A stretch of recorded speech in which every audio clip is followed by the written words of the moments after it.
নমস্কার, আমি doctor Gautam Dutta. Dutta homeo কেয়ারের পক্ষ থেকে আপনাদের সকলকে আন্তরিক প্রীতি ও শুভেচ্ছা জানাচ্ছি। আশা করছি সকলেই ভালো আছেন। প্রিয় হোমিও প্রেমী ডাক্তার ভাই ও বোনেরা, আজকে আমি আরেকটি নতুন ভিডিও নিয়ে আপনাদের সামনে উপস্থিত হয়েছি। আজকের আলোচনার বিষয়টি খুবই গুরুত্বপূর্ণ একটি আলোচনা। সাধারণত এ রোগের সম্ভাবনাটা খুবই কম, রোগী খুব একটা আসে না বা পাওয়া যায় না। তারপরেও আমি বলতে পারি যে আপনার শতকরা হিসেব যদি আমরা করি, এক্ষেত্রে 5 থেকে 10% আপনি রুগী পাবেন যারা এই রেকটাম প্রোলাপসে আক্রান্ত। তো আজকের আমার স্ক্রিনটা দেখেই বুঝতে পারছেন যে আজকে আমার আলোচনার বিষয় হচ্ছে যেটা আমরা বলি মলদ্বার বের হয়ে আসা, অর্থাৎ মলদ্বার বা সরলান্ত্র যে নির্গমন, সেটাকে আমরা আবার হারিস বলি আমাদের। তো হারিস নামে সবচেয়ে পরিচিত যে হারিস বের হয়ে আসা। তো এই হারিস যে বের হয়, হারিস বিষয়টা কি এবং হারিস কেন বের হয়, এই বিষয়টা আমার একটু জানা দরকার। সেটা হচ্ছে রেকটাম প্রোলাপস। তো রেকটামটা এখানে আমরা দেখেন যে রেকটাম যেটা, এটা তো থাকার কথা ছিল মলদ্বারের এই বরাবর পর্যন্ত। তো রেকটামটা আমার বাহিরে বের হয়ে চলে আসছে। তো এই যে রেকটামটা বাহিরে বের হলো, এটার তো কিছু কারণ আছে এবং কিছু লক্ষণ আছে যে কখন আমি বুঝবো যে রেকটামটা বের হইছে বা আমি এই রেকটাম প্রোলাপসে আমি আক্রান্ত। তো তার আগে আমি দেখি যে রেকটাম প্রোলাপসটা কি।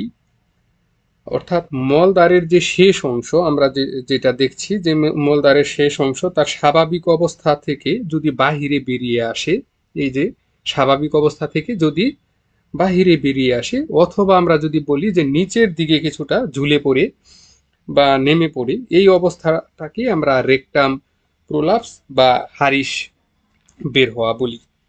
তো সাধারণত এটা বোঝা যায় কিভাবে, যে মলদ্বারে হাত দিলেই রুগী এটা বুঝতে পারে যে তার মলদ্বারটা বা রেকটামটা বাহিরে চলে আসছে। তো চলেন আমরা দেখি যে এই মলদ্বারের যে রেকটাম প্রোলাপস বা এই মলদ্বারের যে হারিস বের হওয়া, সেই হারিস বের হওয়ার লক্ষণ কি কি। তো প্রথমে আমি যেই লক্ষণটাকে এখানে ইনক্লুড করেছি সেটা হচ্ছে মলত্যাগের সময় সরলান্ত্র বা রেকটামটা বাহিরে বের হয় এবং মলত্যাগের পরও ভিতরে প্রবেশ করতে চায় না বা ভিতরে প্রবেশ হয় না। তো এই ধরনের যদি লক্ষণ থাকে, আমরা রেকটাম প্রোলাপসে আক্রান্ত, এটা আমরা ধরে নিতে পারি। 2 নাম্বারটা হচ্ছে প্রদাহ থাকলে ভিতরে প্রবেশ করতে চায় না, অর্থাৎ কোনো ধরনের প্রদাহ, রেকটামটা যদি বের হয় কোনো ধরনের প্রদাহ থাকে বা ব্যথা থাকে, তো সেই ক্ষেত্রেও বা ফোলা থাকে, সেই কারণে কি করে রেকটামটা ভিতরে প্রবেশ করতে চায় না। এবং মলদ্বারের টিস্যু বাহিরে আসার কারণে যদি রক্তপাত হয়, অর্থাৎ মলদ্বারের যে টিস্যুটা যা আছে সেটা যদি বাহিরে আসার কারণে সেক্ষেত্রে রক্তপাত হয়, সেক্ষেত্রেও দেখা যায় যে রেকটামটা আবার ভিতরে প্রবেশ করতে চায় না। এবং মল ধরে রাখতে সমস্যা, অর্থাৎ তার যখন পায়খানার বেগ আসে তো সেই বেগটা সে ধরে রাখতে পারে না, এই ধরনের সমস্যা যদি হয়, এই হচ্ছে রেকটাম যে আমরা প্রোলাপস বলছি, সেই প্রোলাপসের একটা চিত্র আমি এখানে দেওয়ার চেষ্টা করেছি। এবং রেকটাম প্রোলাপসের যে লক্ষণগুলো আছে এর ভিতরে 3টা আবার জটিল লক্ষণ আছে। এক হচ্ছে যে অর্শের সহিত যদি বড় বড় গুচ্ছগুলি ভিতরে প্রবেশ করতে চায় না, এই ধরনের যদি লক্ষণ থাকে, অর্থাৎ অর্শের কারণে মলদ্বারের চারপাশে যদি গুটি গাটি বা বিভিন্ন ধরনের কি বলে মেজ বা আঁচিল জাতীয় কোনো কিছু থাকে, সেই ক্ষেত্রে যদি রেকটাম প্রোলাপস, অর্থাৎ রেকটামটা যদি বাহিরে বের হয়ে চলে আসে, তো সেই ক্ষেত্রে ভিতরে প্রবেশ করতে চায় না। এটা কিন্তু একটা জটিল অবস্থা, এটাকে ভিতরে প্রবেশ করানোটা খুব কষ্টসাধ্য ব্যাপার হয়। এবং 2 নাম্বারটা হচ্ছে সেপটিক হয়ে যদি পুজ সঞ্চয় হয় এবং ব্যথা এবং ফোলা থাকে, সেটা একটা জটিল লক্ষণ। বগন্দর বা ফিস্টুলার সহিত যদি হারিস থাকলে সেটাও হচ্ছে একটা জটিল একটা লক্ষণ। তো এই যে রেকটাম প্রোলাপস, এটার কি কি কারণে রেকটাম প্রোলাপসটা হয় এটা আমরা দেখছি। কারণটা হচ্ছে যে 1 নাম্বার কারণটা হচ্ছে অশ্বরোগের কারণে হতে পারে, 2 কৃমির কারণে হতে পারে, যার কারণে আমার মনে হয় যে আমরা যদি 3 মাস অন্তর অন্তর কৃমির যদি ঔষধ সেবন করি বা খাই, বা ডাক্তারের পরামর্শে কৃমির আহ, নিরাময়ের যে সকল ঔষধ আছে সেগুলো যদি ঔষধ বা প্রতিষেধক ঔষধ যেগুলো আছে সেগুলো যদি আমরা নেই, সেক্ষেত্রে এই একটা প্রলাপস হবার লক্ষণ থেকে বা কারণ থেকে আমরা বাহিরে থাকব। এবং বেশি আমিষ জাতীয় যে সকল খাবার আছে সেই আমিষ জাতীয় খাবার সেবন করার কারণেও আমাদের এই রেকটাম প্রলাপস হতে পারে।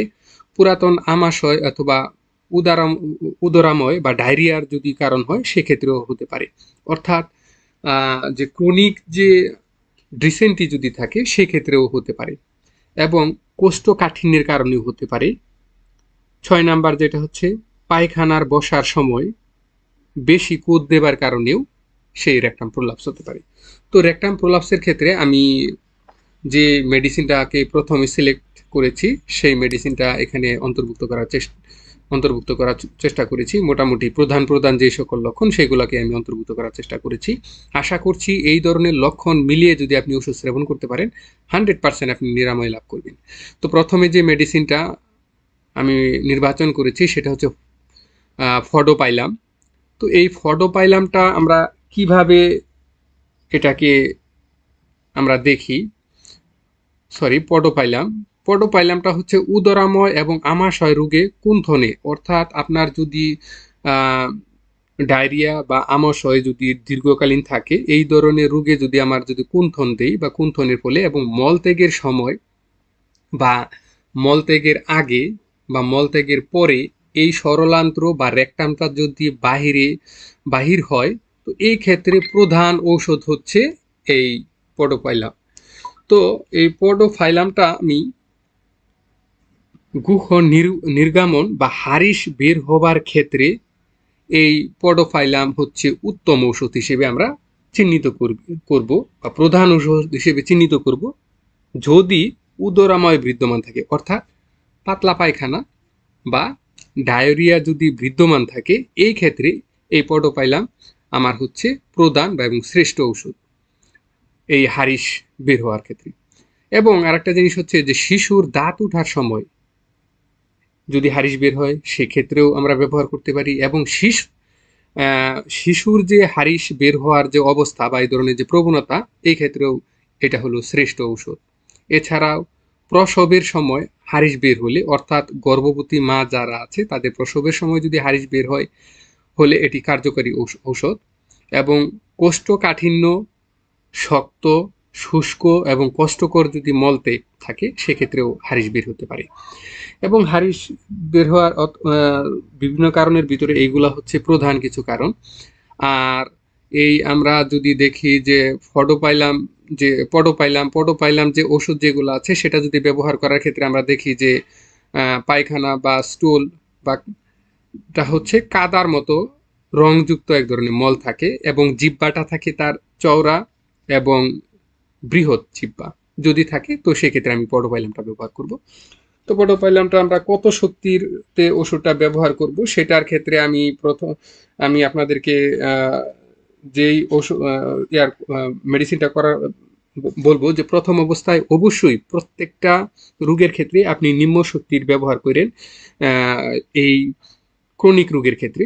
তো সেক্ষেত্রে আপনি 30 অথবা 200 দিনে 1 থেকে 2 বার আপনি সেবন করতে দিতে পারেন। প্রয়োজনে যদি পুরাতন হয় সেক্ষেত্রে আরও উচ্চ শক্তি 1 m এবং 10 m সাপ্তাহিক এবং মাসিক 1 মাত্রা করে আপনি সেবন করতে দিতে পারেন। এছাড়াও আপনি 0 to শক্তি থেকে শুরু করে পর্যায়ক্রমিক শক্তি আপনি দিনে 2 থেকে 3 বার আপনি এটি সেবন করতে দিতে পারেন অবস্থা বুঝে। তো চলেন পরবর্তী যে মেডিসিনটি আলোচনা করছি সেটা হচ্ছে কি মিউরেটিক অ্যাসিড, অথবা এটা আমরাকে বলি অ্যাসিড মিউরো বলি বা মিউরিক অ্যাসিডও আমরা বলি। তো এই যে মিউরেটিক অ্যাসিড বা এটার যে প্রধান লক্ষণ, অর্থাৎ প্রস্রাব বা মূত্র ত্যাগ করার সময় মলদ্বার যদি বাহিরে বেরিয়ে আসে, তো সেই ক্ষেত্রে হচ্ছে কার্যকারী ওষুধ। অর্থাৎ প্রস্রাব ত্যাগ করার সময় যদি হারিস বের হয়ে আসে, তো এই ক্ষেত্রে হচ্ছে মিউরিক অ্যাসিডটা হচ্ছে সবচাইতে কার্যকরী একটা ওষুধ। এবং এই মিউরিক অ্যাসিডের যে রুগীর যে হারিসটা অত্যন্ত স্পর্শকাতর, এমনকি সামান্য কাপড়ের স্পর্শটা তার মানে সহ্য হয় না, যেটা অনেকটা আমরা বলতে পারি কি বলে কোন মেডিসিন, হেপার সালফারের মতো, এবং যন্ত্রণাযুক্ত। আর প্রস্রাব করার সময় ওসারে মলত্যাগ করার যে প্রবণতা যদি থাকে, অর্থাৎ মলত্যাগ না করে সে প্রস্রাব করতে পারে না, এই ধরনের লক্ষণটা যদি থাকে, অর্থাৎ তার প্রস্রাবের সাথে মলের একটা সম্পর্ক, প্রস্রাব করলে তার মল মানে বেরিয়ে আসে, এই ধরনের লক্ষণের ক্ষেত্রে মিউরিক অ্যাসিডটা হচ্ছে চমকপ্রদ একটা মেডিসিন। এবং মিউরিক অ্যাসিডের রুগীর যদি আমরা জিভটা দেখি, তার জিহ্বার কিনারাটা হচ্ছে নীলচে এবং লাল বর্ণযুক্ত থাকে। তো এই মিউরিক অ্যাসিডটা যদি আমরা আবার যদি ব্যবহার করি, এটাকে এই ক্ষেত্রেও আমি বলবো যে আপনি 30 এবং 200 শক্তি 2 থেকে 3 বার সেবন করতে পারেন, এবং প্রয়োজনে আরো উচ্চ শক্তি ব্যবহার করবেন। আর এছাড়া আপনি সবচেয়ে সহজ পদ্ধতি আমি যেটা বলবো যে 0-2 এবং 0-3-4 এইভাবে আপনি পর্যায়ক্রমিক দিনে 1 থেকে 2 বার এটা আপনি সেবন করলে খুব দ্রুত নিরাময় লাভ করবেন। এবং সর্বশেষ যে আমি মেডিসিনটার কথা এখানে আমি বলছি, সেটা হচ্ছে রুটা। তো এই রুটাটা হচ্ছে মূলত মলদ্বারের হারিস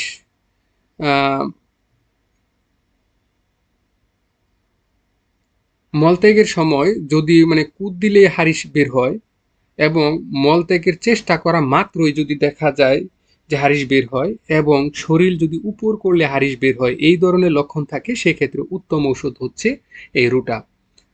অর্থাৎ বিনা কুণ্ঠনে যদি হারিস বের হয়ে পড়ে, এই লক্ষণটা যদি আমরা দেখি যে খুব একটা কারণ নাই যে মানে উপর হইলেও যেহেতু হারিস বের হচ্ছে, তেমন একটা কারণ থাকে না, কারণ ছাড়াই যদি এরকম হারিস বের হয়, তো সেই ক্ষেত্রে হচ্ছে রুটাটা আমরা বিবেচনা করতে পারি। এছাড়াও দেখা যায় রুটার ক্ষেত্রে দেখা যায় যে হাতে চাপ দিলেও সহজে ভিতরে ঢুকতে চায় না এই হারিসটা, আবার অনেক অনেক রোগীর ক্ষেত্রে ভিতরে প্রবেশ করে সহজেই। এছাড়াও কোনো ভারী জিনিস যদি উত্তোলন করার কারণে হারিস বের হলে এটি কার্যকরী ঔষধ। এবং সরলান্ত্রে সূচ বেদবত তার যন্ত্রণা থাকে যদি থাকে, তো আমরা রুটাটা বিবেচনা করতে পারি।